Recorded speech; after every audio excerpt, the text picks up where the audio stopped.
Olá, primeiro ano. Hoje nós iremos falar sobre os ciclos biogeoquímicos. O que seriam esses ciclos biogeoquímicos? Os ciclos biogeoquímicos são processos que ocorrem na natureza para garantir a reciclagem de elementos químicos no meio. São esses ciclos que vão possibilitar que elementos interajam com o meio ambiente e com os seres vivos. Ou seja, eles vão garantir que o elemento flua pela atmosfera, hidrosfera, litosfera e biosfera. Nós temos alguns ciclos biogeoquímicos. Vamos começar falando sobre o ciclo da água. O que vai ser esse ciclo da água? A água, ela se move, pela biosfera através de alguns processos de transferência. Processo de evaporação, precipitação e escoamento. Então, o que vai acontecer? Para que essa água evapore, eu preciso da energia solar. Então, essa energia solar ela vai aquecer a água, que vai se converter em vapor e vai subir para a atmosfera, certo? Então, em temperaturas baixas, esse vapor se condensa. Então, depois que se condensa, tem a formação de nuvens, E logo após vai precipitar na terra ou no mar. Eu tenho esse ciclo de duas maneiras, o ciclo curto e o ciclo longo. Qual a diferença dos dois? No ciclo curto, eu não tenho a participação de seres vivos. Tá? Nesse ciclo curto, eu tenho água dos oceanos, lagos, rios e de geleiras que vão evaporar.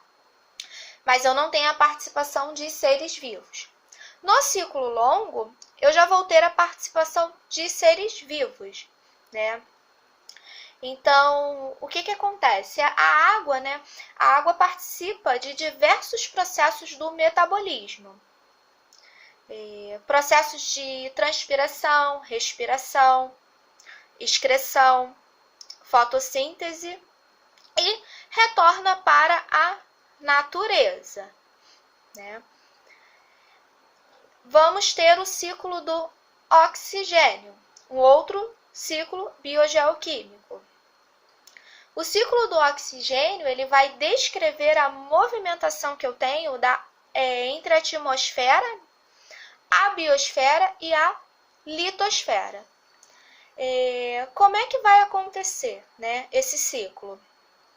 Esse ciclo ele é mantido por alguns processos geológicos, físicos e hidrológicos, biológicos também, que vão se mover, eles movem diferentes elementos de um depósito até o outro. Então, esse ciclo ele também está ligado ao ciclo do carbono. De que maneira? Organismos fotossintetizantes, eles absorvem CO2 e desprendem O2. Organismos fotossintetizantes, eles realizam a fotossíntese. Algas, plantas são fotossintetizantes. Tá? Vamos ter o ciclo do carbono. O ciclo do carbono, ele consiste nas transferências do carbono entre os diversos reservatórios terrestres. Que reservatórios são esses? Biosfera, atmosfera, oceanos e litosfera. Os combustíveis fósseis e a matéria orgânica apresentam uma pequena parcela de carbono. O que seria matéria orgânica? Matéria orgânica são restos de vegetais e animais. Então, o que vai acontecer durante esse ciclo? Tá? Durante o ciclo do carbono, eu tenho átomos de carbono na forma de CO2, que são absorvidos por fotossintetizantes. Aí, o que vai acontecer, tá? Vai ser absorvidos por fotossintetizantes, e aí, fotossintetizantes absorvem, né, esses átomos de carbono na forma de CO2, tá? E aí passam para compostos orgânicos na forma de carboidratos, que constituem os seres vivos, né? Então, esse carbono, na forma de matéria orgânica, ele vai ficar disponível, né, para os produtores, que vão utilizar esses carboidratos na forma de energia e liberam CO2 pelo processo de respiração, tá? Então, o carbono, ele também pode ser devolvido à atmosfera pela ação decompositora de bactérias e fungos. Bactérias e fungos são decompositores. Lembra quando a gente estudou no capítulo anterior sobre fluxo de matéria e energia, que vimos sobre cadeia e teia alimentar? Vimos que os decompositores estão sempre no final, né, de uma cadeia ou teia alimentar. Bactérias e fungos são decompositores. Eles vão decompor, né, restos, de organismos mortos. Vamos falar agora sobre o ciclo do nitrogênio. O ciclo do nitrogênio, ele tem três etapas: fixação, nitrificação e desnitrificação. O que vai acontecer na etapa de fixação, né?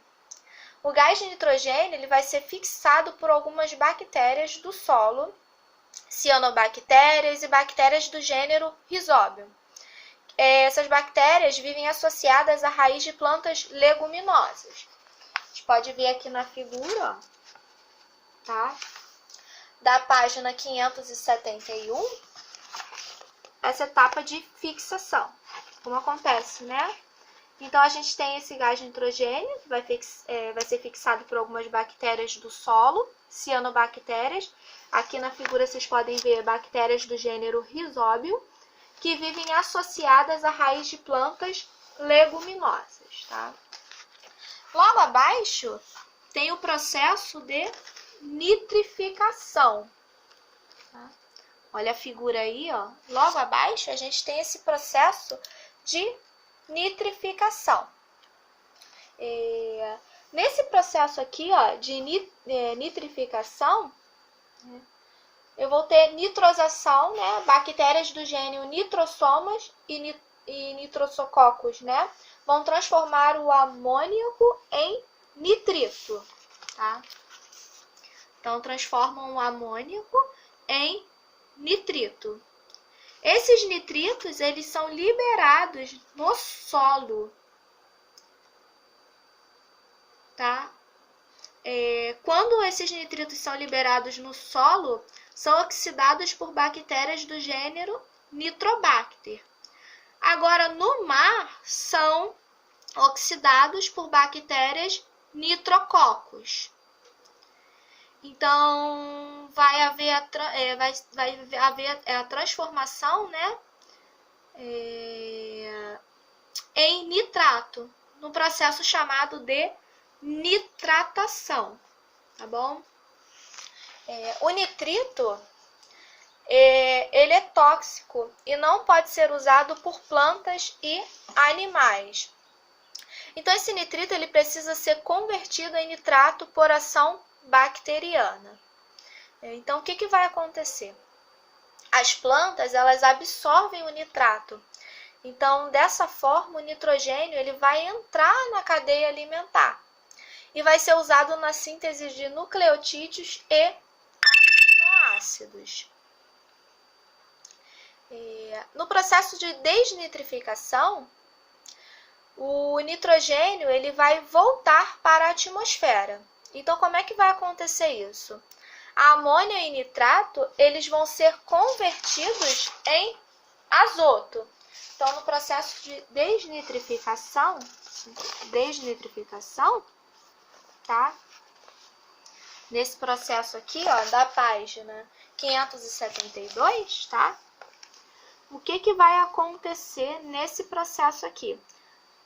O nitrogênio, ele precisa voltar para a atmosfera. Então, a amônia e nitrato vão ser convertidos em azoto pela ação das bactérias do gênero Pseudomonas. Por fim, vamos ver sobre adubação verde, né? O que seria a adubação verde? A adubação verde são técnicas que servem para aumentar, né, a fertilidade do solo, mas sem o uso de fertilizantes. Então, eu aumento a fertilidade do solo, mas eu não utilizo fertilizante. De que maneira eu posso fazer isso? Eu posso realizar em plantas em consórcio ou através de rotação de culturas. Plantas em consórcio, eu tenho leguminosas que vão ser semeadas com não leguminosas. Já na rotação de culturas, eu vou ter leguminosas que são semeadas de maneira alternada com não leguminosas. Então, eu tenho, eu semeio de maneira alternada leguminosas com não leguminosas, tá? Então, o que eu preciso que vocês façam agora? Eu preciso que vocês realizem os exercícios do capítulo e preciso também que vocês entrem lá na plataforma, lá no SAI, no AVA, né? E realizem os exercícios. Quem ainda não fez, tá bom? O gabarito dos exercícios do nosso livro, vocês encontram lá no Tule, tá? O gabarito tá lá no Tule. Tá bom, gente? Então, por hoje é isso. Até a nossa próxima aula. Um beijo em todos, tá bom?